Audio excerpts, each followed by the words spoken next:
Hi viewers, எல்லோருக்கும் வணக்கம். இன்று தங்கத்தோட விலை மீண்டும் இரண்டாவது முறையாக நம்மளுக்கு ரேட் நல்லாவே குறைஞ்சிருக்குங்க. இப்படிப்பட்ட சூழ்நிலையில் மீண்டும் இன்று மதியம் மாலை இரண்டாவது முறையாக ரேட் குறைவதற்கு வாய்ப்பு இருக்கா, இல்லை திங்கக்கிழமை வரைக்கும் குறைவுமா, இப்போ இன்வெஸ்ட் பண்ணலாமா தங்கம் வெள்ளியில், இல்லை வெயிட் பண்ணலாமா அப்படிங்கிற பல சந்தேகங்களுக்கு பதிலளிக்கும் வகையில் தான் இந்த வீடியோ நம்ம மேக் பண்ணியிருக்கோம்.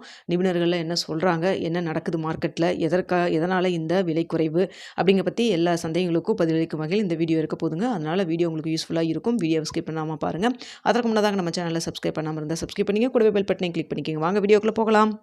கடந்த 10 நாட்களாக தங்கத்தோட விலை தொடர்ச்சியாக ஜெட் ஸ்பீடில் இன்க்ரீஸ் ஆகிட்டு இருந்ததுங்க. ஸோ இப்போ பார்த்தீங்கன்னா இந்த கடந்த 2 நாட்களில் தங்கத்தோட விலை ஒரு சவரனுக்கு 15,200 குறைஞ்சிருக்கு. ஒரே நாளில் 7,600 அப்படி குறைஞ்சிட்டு வந்துட்டுருக்குங்க. நல்ல விலை குறைவாக தான் இதை பார்க்கப்படுது. ஸோ பார்த்தீங்கன்னா இப்படிப்பட்ட சூழ்நிலை வெள்ளியும் பார்த்தீங்கன்னா ஜெட் ஸ்பீடில் தங்கத்துக்கு மேலே வெள்ளியோட விலை அதிகரிச்சுட்டு போயிட்டு இருந்தது.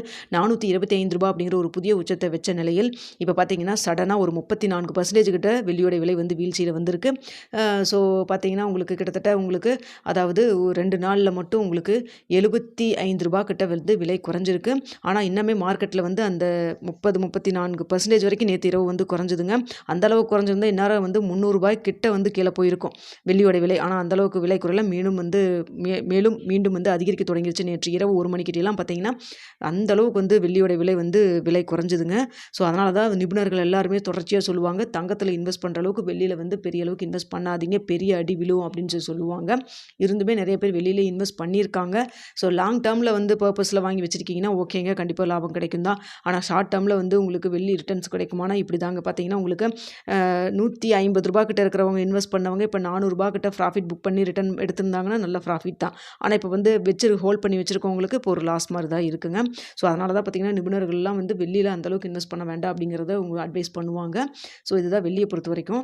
தங்கத்தையும் பார்த்தீங்கன்னா இப்போ சடனாக நல்லாவே ஒரு விலை குறைவு வந்திருக்குதுங்க. இப்படிப்பட்ட சூழ்நிலை இன்று மாலை 2வது முறையாக ரேட் சேஞ்ச் ஆகிறதுக்கான வாய்ப்புகள் இருக்குது அப்படின்னு சொல்லி கேட்டிங்கன்னா, சர்வதேச லெவலில் மார்க்கெட் க்ளோஸ் ஆகிடுச்சுங்க. நீ மண்டே தான் மார்க்கெட் ஓப்பன் ஆகும்.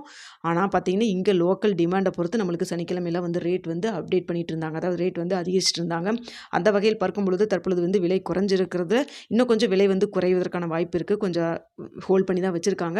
ஸோ அந்த விலை குறைப்பு இது பண்ணாலும் பண்ணலாம். ஸோ அதனால் பார்த்தீங்கன்னா ரிஃப்ளெக்ட் ஆனாலும் ஆகலாம். தற்பொழுது இப்போ 22 கேரட் 1 கிராம் 14,900 விற்பனை செய்யப்பட்டு வருது இல்லைங்களா. இந்த விலையில ஒரு சின்ன இறக்கம் இருப்பதற்கும் வாய்ப்பு இருக்குங்க. வாய்ப்பு தாங்க இருக்குது. கன்ஃபார்மாக குறைப்பாங்கன்னு சொல்ல முடியாது. ஸோ ஆனால் குறைப்பதற்கு வாய்ப்பு இருக்குங்க. ஸோ எவ்வளோ வரைக்கும் குறையலான்னு பார்த்தீங்கன்னா ஒரு ₹100 ஒரு ₹200 வரைக்குமே 200 250 வரைக்குமே குறைப்பதற்கான வாய்ப்புகள் இருக்குது. ஸோ நம்ம வெயிட் பண்ணி பார்க்கலாம். ஸோ இதுதான் நிலவரம். நான் நிறைய பேர் கேட்டது தான், ஏன்னா மாலை ரேட் சேஞ்ச் ஆகுமா, நான் இப்போவே போய் வாங்கலாமா இல்லை வெயிட் பண்ணலாமா அப்படின்னு சொல்லிட்டு. ஸோ இதுதான் நிலவரம்ங்க. ஸோ குறைப்பதற்கு சான்ஸ் இருக்குங்க, இல்லைனாலும் இல்லை, இருக்குது. ஸோ கன்ஃபார்மாக பண்ணுவாங்களா மாட்டாங்களான்னு வெயிட் பண்ணி பார்க்கணும். இதனை அடுத்து பார்த்தீங்கன்னா நாளைக்கு பட்ஜெட் இருக்குது. ஸோ மண்டே இதே போல் திங்கட்கிழமையும் விலை குறைவதற்கு வாய்ப்பு இருக்கான்னு சொல்லி நிறையா பேர் தொடர்ச்சியாக கேட்குறீங்க.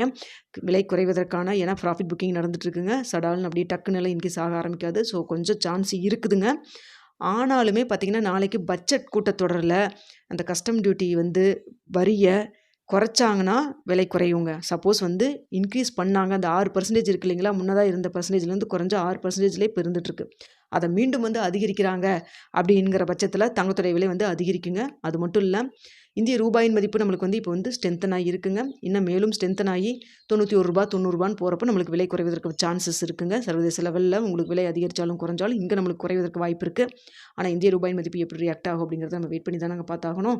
ஸோ அதுவும் இருக்குங்க, நம்ம பார்க்கணும். ஸோ பட்ஜெட்டில் நாளைக்கு 2 சான்ஸுமே இருக்குதுன்னு சொல்கிறாங்க. அதாவது விலை அதிகரிக்கவும் வாய்ப்பு இருக்குது, குறைவதற்கும் வாய்ப்பு இருக்குதுன்னு சொல்கிறாங்க.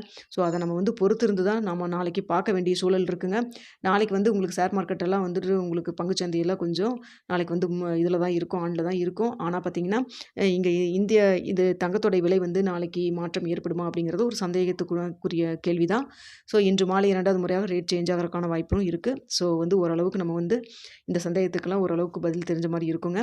ஸோ அடுத்ததாக பார்த்தீங்கன்னா லாங் டேர்மில் தங்கம் மீண்டும் அந்த புதிய உச்சத்தை தொட்டுது இல்லைங்களா, 16,800 அது வருமானு சொல்லி கேட்டிங்கன்னா கண்டிப்பாக வருவதற்கான வாய்ப்பு இருக்குங்க. இது ப்ராஃபிட் புக்கிங் தான் நடந்திருக்கு.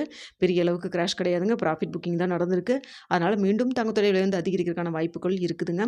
அது மட்டும் இல்லாமல் யூஎஸில் டொனால்ட் ட்ரம்ப் அவர்கள் புதிய கொள்கையும் புதிய ரூல்ஸ் எல்லாம் போட்டுகிட்டே வராரு. வரியை பற்றியெல்லாம் பேசுகிறாரு. அவர் ஏதாவது ஒன்று புதுசாக போட்டாருன்னா உடனே டக்குன்னு இன்க்ரீஸ் ஆகத்தான் போகுது. அது மட்டும் இல்லாமல் ரேட் கட் எதுவுமே இல்லைன்னு சொல்லியிருக்காங்க. ஸோ ஃபர்தராக மறுபடியும் ரேட் கட் வந்ததுன்னா மீண்டும் வந்து அதிகரிக்கிறதுக்கான வாய்ப்புகள் இருக்குங்க. தங்கத்த பொறுத்தவரைக்கும் பார்த்தீங்கன்னா, பல சூழல்னால, பல காரணங்கள்னால ரேட் அதிகரிக்குதுங்க.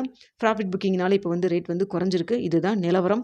ஸோ இதுக்கப்புறம் நீங்க வந்து தங்கத்த வந்து விக்கலாமா? வாங்கலாமா? அது மட்டும் இல்லாம பார்த்தீங்கன்னா, தங்கம் வாங்கும் பொழுது கொஞ்சம் கொஞ்சமா வாங்குங்கன்னு சொல்லி எல்லாருமே சொல்லுவாங்க. ஸோ அதற்கான காரணம் என்ன அப்படிங்கிறது புரிஞ்சிருக்கும். ஸோ பார்த்தீங்கன்னா, இப்போ நம்ம வந்து ஒரு ரூ. 5,00,000 இன்வெஸ்ட் பண்ணணும்னு நினைக்கிறேங்க தங்கத்தில அப்படின்னு சொல்லி இன்வெஸ்ட் பண்ணியிருந்தீங்கன்னா, இப்போ பார்த்தீங்கன்னா, நேற்றைய முன்தினம் இன்வெஸ்ட் பண்ணியிருந்தாங்கன்னா, இப்போ இந்த 2 நாள்லயே வந்து கிராமிற்கு ரூ. 2,000 கிட்ட வந்து குறைஞ்சிருக்கு. ஸோ பார்த்தீங்கன்னா, உங்களுக்கு கிட்டத்தட்ட வந்து உங்களுக்கு ரூ. 50,000 கிட்ட லாஸ் ஆயிருந்திருக்குங்க. ஸோ அதனால தான் சொல்றது, எப்பயுமே இன்வெஸ்ட் பண்ணணும்னு நினச்சிங்கன்னா, காயினா வாங்குறீங்க, இன்வெஸ்ட் பண்ணுற பர்ப்பஸில் பண்ணுறீங்கன்னா, கொஞ்சம் கொஞ்சமா வந்து ஒரு இது மாரி இப்போ விலை குறைவு இருக்குது பார்த்தீங்களா, இது மாரி டைமில் கொஞ்சம் கொஞ்சமா இன்வெஸ்ட் பண்ணிட்டு வாங்க. சராசரி மதிப்பு பார்க்குறப்போ ஓரளவுக்கு உங்களுக்கு பேலன்ஸ்டா இருக்கும். ஒரு லோலயும் வாங்கியிருப்பீங்க, ஒரு ஹைலயும் வாங்கியிருப்பீங்க. ஸோ நீங்க அது ஆவரேஜ் பார்க்குறப்போ சராசரி மதிப்பு உங்களுக்கு கரெக்ட்டா இருக்க மாரி இருக்கும். ஓரளவுக்கு மேனேஜ் பண்ணுற மாரி இருக்கும். ரொம்ப பெரிய லாஸ் கிடைக்காதுங்க. ஸோ அதனால தான் வந்து இது மாரி வந்து கொஞ்சம் கொஞ்சமா வாங்குங்கன்னு சொல்லி சொல்லுவாங்க. இப்போ உங்களுக்கு புரிஞ்சிருக்கும். அது மட்டும் இல்லாம தங்கத்த வந்து கோல்டு அடமானம் வச்சு தங்கத்துல இன்வெஸ்ட் பண்ண வேண்டாம்னு சொல்லி சொல்றதுக்கான காரணம் இதுதான். இப்போ பார்த்தீங்கன்னா, இப்போ நீங்க ரூ. 1,00,000 நீங்க வந்து அடமானம் வச்சு நகை, ஜுவல்ஸ் வந்து அடமானம் வச்சு வாங்கியிருக்கீங்க அப்படின்னா, விலை ஏறுச்சுன்னா உங்களுக்கு பிரச்சனை இல்ல. நீங்க அதுக்கு வட்டியெல்லாம் கட்டி பார்த்தீங்கன்னா, உங்களுக்கு ஓரளவுக்கு ப்ராஃபிட்டபுளா இருக்கும். ஆனா நீங்க வந்து விலை வந்து குறைஞ்சிருச்சு அப்படின்னா, இந்த விலை குறைவும் நீங்க வந்து உங்களுக்கு அதுவும் லாஸ் ஆகியிருந்திருக்கும். ப்ளஸ் வந்து உங்களுக்கு வந்து நீங்க இன்ட்ரெஸ்ட்டும் பே பண்ண வேண்டியது இருக்கும். ஸோ உங்களுக்கு 2 பக்கமே உங்களுக்கு லாஸ் மாரி அமைஞ்சிருங்க. அதனால தான் சொல்லுவாங்க எல்லாருமே. ஸோ அத பார்த்துக்கங்க. அது மட்டும் இல்லாம எல்லாருமே பல விதமான மக்கள் பல விதமான கருத்துக்கள் சொல்லுவாங்க. தங்கத்தில இன்வெஸ்ட் பண்ணலாம்பாங்க, வேண்டாம்பாங்க. ஸோ அதெல்லாம் வந்து நீங்க தான், ஏன்னா ஒவ்வொருத்தவங்களுடைய பொருளாதாரம் ஒவ்வொரு மாரி இருக்கும். ஸோ சிலருக்கு இது வந்து கம்ஃபர்டபுளா இருக்கும். சிலருக்கு வந்து கம்ஃபர்டபுள் இல்லாம இருக்கும். ஸோ அதெல்லாம் நீங்க பார்த்துட்டு உங்களுக்கு ஓகேவா? உங்களுடைய பொருளாதாரத்த உங்கனால லாஸ் வந்தாலும் சரி, லாபம் வந்தாலும் சரி, உங்கனால வந்து பேலன்ஸ் பண்ணிக்க முடியுமா? பொருளாதாரத்தில அப்படிங்கிறத நீங்க பார்த்துக்கணுங்க. ஏன்னா இது வந்து மணி விஷயங்க. பண விஷயம். பண விஷயம். அதனால வந்து நீங்க உங்க கையில பணம் இருந்தா மட்டும் நீங்க இன்வெஸ்ட் பண்ற பர்ப்பஸ்ல பண்றீங்கன்னா, பார்த்துட்டு 10 பேர் கருத்து சொல்லியிருக்காங்கன்னா, அத நீங்க உட்காந்து நல்லா சிந்திச்சு, முடிவு பண்ணி, இதில இருக்கிற ரிஸ்க் எல்லாம் பார்த்துட்டு, ரிஸ்க் இருந்தாலும் நம்மளால பேலன்ஸ் பண்ணிக்க முடியுமா? ரிஸ்க் இல்லைனாலும் நம்ம அத ஏத்துக்க முடியுமா? அப்படிங்கிறத பார்த்துட்டு, முடிவு பண்ணிட்டு, அவசரப்படாம பொறுமையா யோசிச்சுட்டு பண்ணுங்க. தங்கத்தில வெளியில இன்வெஸ்ட் பண்றதுக்கு முன்னாடி பொருளாதார ஆலோசகர கன்சல்ட் பண்ணிக்கங்க.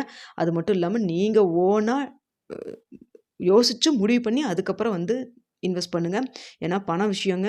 இது வந்து என்ன வேணா நம்ம பெரிய அளவுக்கும் கொண்டுட்டு போகும். ஒரு லாஸ்லயும் கொண்டு போய் விடும். அதனால தாங்க சொல்றேன். ஸோ இதுதாங்க இப்போதைக்கு நிலவரம் இப்படி தான் இருந்துட்டுருக்கு. ஸோ தங்கத்தில இன்னைக்கு வந்து நல்ல ஒரு டிப் வந்திருக்குங்க. ஸோ யூஸ் பண்ணணும்னு நினைக்கிறவங்க கொஞ்சம் கொஞ்சமா தங்கமாகட்டும், வெள்ளியாகட்டும் இன்வெஸ்ட் பண்ணுங்க. ஆனா வெள்ளியில பார்த்து இன்வெஸ்ட் பண்ணுங்க. ஏன்னா அதில பெரிய ரிஸ்க் ஃபேக்டர்ஸ் இருக்கு. அதையும் பார்த்துக்குங்க நீங்க. ஸோ இதுதான் தற்பொழுதைய நிலவரம். மதியம் வந்து மீண்டும் தங்கத்துடைய விலையில மாற்றம் ஏற்பட்டதுன்னா, உங்களுக்கு கண்டிப்பா தெரியப்படுத்துறேங்க. நம்ம சொல்றது எல்லாமே வந்து எல்லா விஷயமுமே நிபுணர்கள் சொன்ன கருத்து, என்ன நிலவரம் போயிட்டுருக்கு அப்படிங்கிறது எல்லாமே ஒரு செய்தியா தான் நம்ம சொல்லிட்டுருக்கோம். தங்கத்திலயும் திரும்பவும் சொல்லிக்கிறேங்க, தங்கத்திலயும் வெள்ளியிலயும் இன்வெஸ்ட் பண்றதுக்கு முன்னாடி நல்லா ஒண்ணுக்கு பல தடவ நல்லா யோசிச்சுக்குங்க. அது மட்டும் இல்லாம பொருளாதார ஆலோசகர்களையும் கன்சல்ட் பண்ணிக்கிங்க. நம்ம சொல்றது எல்லாமே செய்தியா தாங்க சொல்லிட்டுருக்கோம். திரும்பவும் சொல்லிக்கிறேங்க, பார்த்துக்குங்க. ஓகே வியூவர்ஸ், உங்களுக்கு இந்த வீடியோ பிடிச்சிருக்குன்னு நினைக்கிறேன். பிடிச்சிருந்தா லைக் பண்ணுங்க, ஷேர் பண்ணுங்க, மறக்காம